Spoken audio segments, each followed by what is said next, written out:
The World Happiness Report is what focused on Professor Jeffrey D. Sachs during the official presentation of this report and index in Milan at Università Bocconi, and Le Fonti TV interviewed Professor Sachs about this report and also on ESG criteria in the financial sector.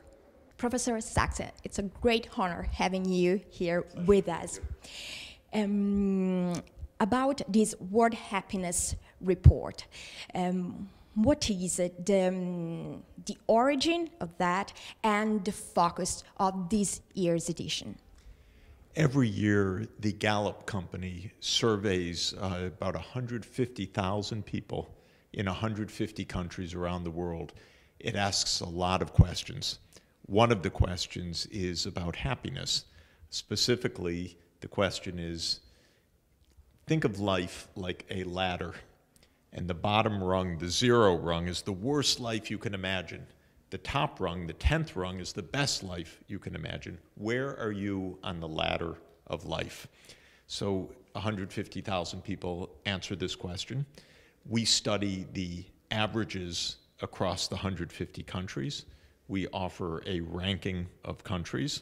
This year, Finland came at the highest rung of the ladder, the happiest country.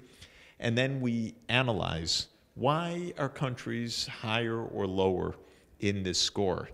It turns out that there are many key predictable factors that account for the differences across countries. Of course, income is one.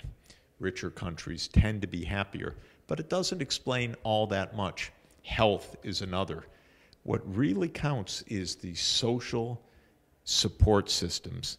We ask people, or Gallup asks people, do you have friends you can count on in trouble?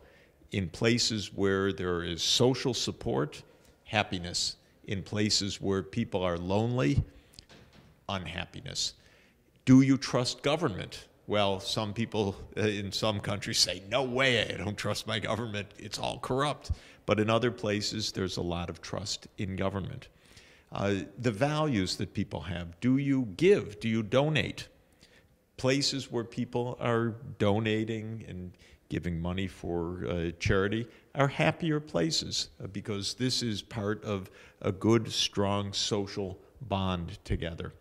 So these are some of the factors that explain the differences, and we are encouraging governments around the world and businesses around the world take seriously these measurements and ask seriously what can public policy or business policy or educational curricula do to raise the level of well-being.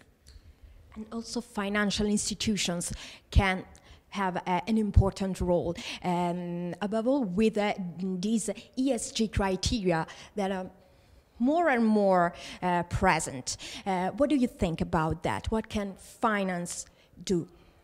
There are two kinds of approaches to finance. One that I'm afraid is represented by most of the hedge funds in Wall Street is we're out to make money. We'll do anything we can. We will strangle governments so that they repay their debts. We will jack up prices of medicines to make high profits. We'll do leveraged buyouts and then soak out the value of the company to enrich our shareholders. A lot of nastiness, all directed at the bottom line. There are other kinds of investors that say, wait a minute, I want our investments to be environmentally sound. I want them to be socially sound. I want them to reflect the rule of law and good governance. So ESG investing, environmental, social, and governance investing says, you take care of my money responsibly, not just whatever you can do to make money. And ESG investing is rising in importance, thank goodness, because if the world is just like those bottom line, money at all cost hedge funds, we're stuck with a lot of tax evasion, a lot of corruption, a lot of environmental destruction, a lot of cruelty, actually. So I'm all for ESG investing. It's extremely important. Thank you very much for being with us. My pleasure. Thank you.